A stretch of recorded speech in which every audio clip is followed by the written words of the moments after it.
Hi, it's John. Welcome to my channel, EV Intuition, where I'm helping you understand about electric vehicles.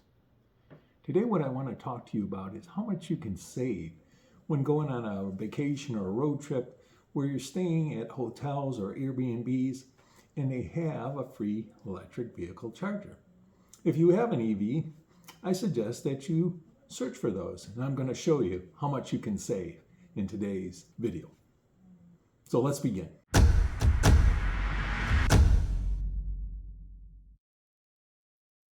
Before I begin, I want to remind you that if you like the content of my channel, please subscribe or give me a like and send me any comments that you may have. Today I'm talking about saving on vacations and road trips that you go on where you stay at a hotel or an Airbnb with your electric vehicle. I want to take you through a recent trip that I went on with my wife and show you how much we save by doing that. First of all, one of the things that you have to look into prior to that trip is looking for those hotels or Airbnbs that have those free chargers. So I'm going to show you a couple ways that you can do that. The one thing that you should do is when you're looking at hotels, there's many hotel websites or sites that help you find hotels. I'm showing you one from booking.com that has a bunch of filters that you can select from to find a particular hotel that you're looking for. And in this particular one, they have under the amenities filter, electric vehicle charging station. Now, I selected that and it comes up with a bunch of hotels that, at least from the hotel's point of view, have indicated that. Now, you've got to check further into this.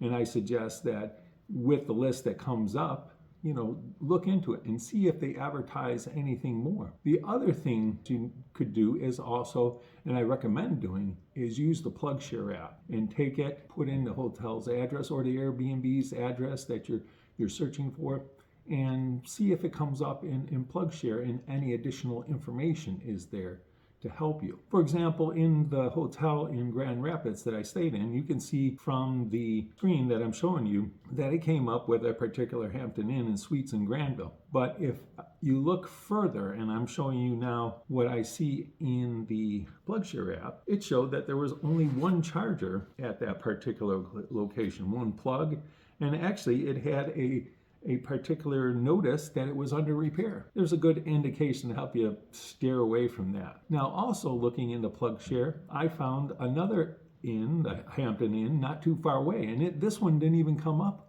in my search on booking.com because I think really the installation of the chargers are fairly new here.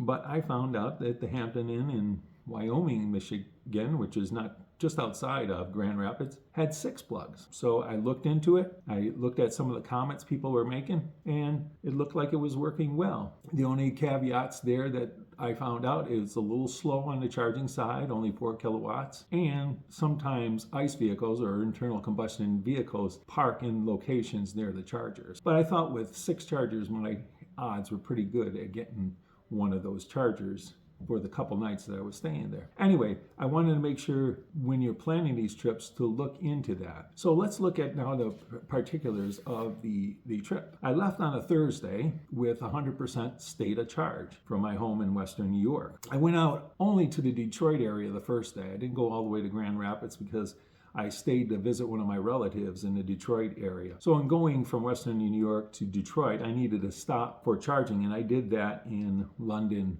Ontario. As people from Western New York may be familiar, you cut through Canada going to Michigan because it's the shorter route. So I did that, and I stopped at that supercharger.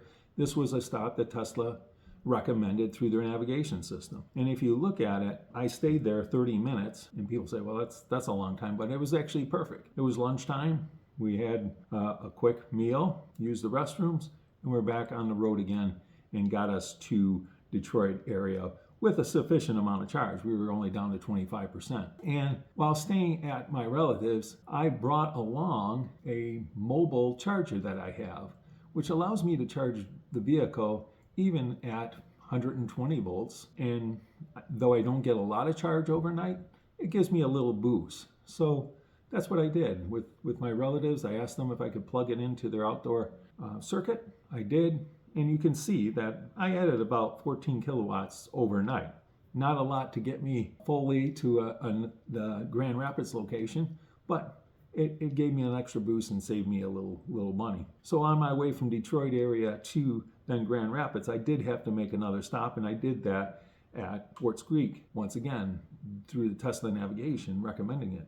But this time I only stayed there 23 minutes and just used it as a rest stop. And that led me to get into Grand Rapids with a pretty decent charge. I was still at 27%. And really, I did a couple things in the area, seeing some sites, visiting with some folks. And you can see that I charged both nights. And the charging overnight was only getting me about 30 to 39 kilowatt hours of energy. And that's because the chargers were pretty slow. They were only running at 3 to 4 kilowatts. And but the good news, I was there 2 nights. So by the second night, I was fully charged on the day that I was leaving. Now I was going back from Grand Rapids to Western New York, but I was going to take 2 days to do that. The first night, I just went from Grand Rapids. This is on Sunday afternoon, I left and got into London, Ontario again, and stayed at a hotel there that had an electric vehicle charger.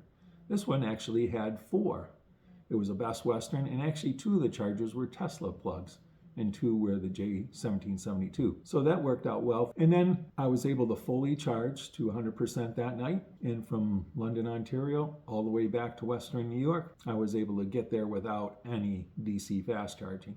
And when I got back there, I then fully recharged my vehicle to 100% just to complete the journey from 100% starting state of charge to 100% ending state of charge, and to use that to indicate all the energy that I needed in figuring out the total cost of this trip. Now, I don't normally charge my vehicle at 100% when I'm at home and not going on a trip, but just for these purposes, I did that. What's the total? Well, the interesting thing is that the total cost of the trip, as far as refueling my vehicle via electricity, only cost me $44. And the total trip was just over 1,000 miles. So that gave me a cost per mile of just 4 cents. And another way of showing that efficiency is I got about 24 miles per every dollar of energy that I purchased. So what's that mean? How's this compare to a standard gas vehicle? So let's look at that. And you can see now with this chart, I compared it to 2 gas vehicles, one using the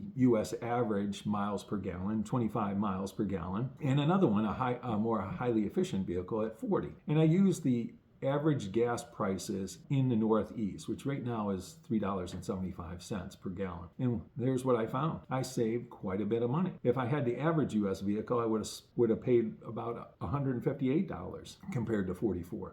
If I had an efficient vehicle, I would have paid close to $100.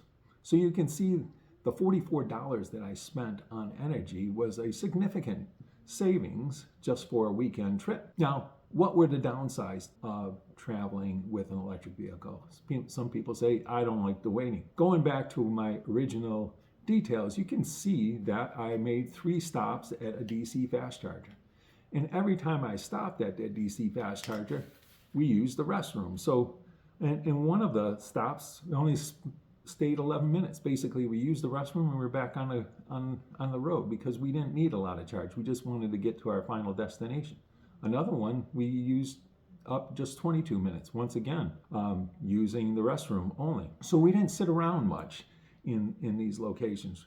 We were just charging, using the restroom, and pretty much going. The one stop that we made a longer time at, or spent a longer time at, was the 30 minutes where we used the restrooms and grabbed lunch. From my point of view, I didn't waste any time on it. But if you're the type of person that wants to go 5 hours straight, an electric vehicle today is difficult to do it unless you have one of the high-end Lucid Airs that will take you 500 miles or so.